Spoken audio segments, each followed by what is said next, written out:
Good morning children. ఏంటి tiffin ready చేయలేదని కోపంగా ఉందా? ఏమైంది మామ వీళ్ళకి?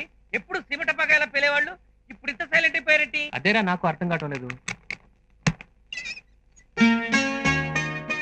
ఈ రోజు మిమ్మల్ని రిలీజ్ చేస్తున్నాం. Thank you sister. పదమావా. ఈ రోజు మా మమ్మీ డాడీ ఊరు నుంచి వస్తున్నారు అంకుల్.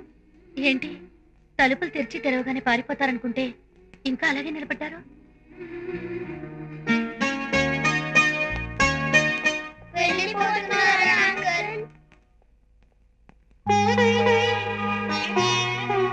చింటూ, శాంతి, చిన్ను మీరందరూ చక్కగా చదువుకోవాలి, మంచి పేరు తెచ్చుకోవాలి, సరేనా? గుడ్. వెళ్ళొస్తాం.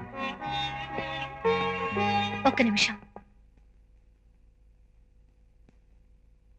మిమ్మల్ని ఒట్టి చేతులతో పంపించడానికి నా మనసు ఒప్పడం లేదు.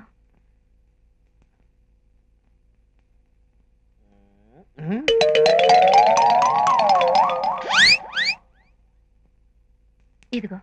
ఏమిటిది? రామాయణం.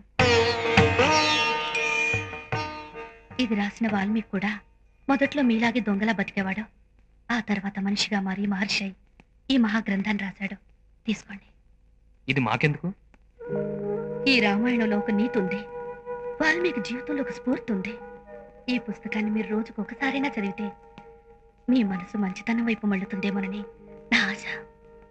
మార్పు అనేది ఎప్పుడో అప్పుడు ఎక్కడో అక్కడ మొదలవ్వాలి. ఆ మార్పే కనుక మీలో వస్తే మొదటిగా సంతోషించేది నేనే.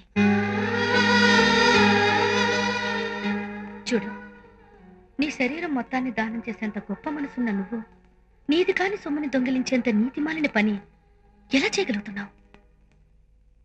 మన సంతోషం కోసం 10 మందిని బాధ పెట్టడం కంటే 10 మంది సంతోషం కోసం మనం బాధపడ్డా పర్వాలేదు.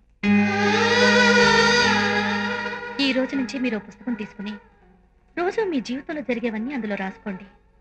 మర్నాడు దాన్ని చదివితే నిన్న చేసిన చెడు తెలుస్తుంది, రేపు చేయాల్సిన మంచి తెలుస్తుంది. All the best.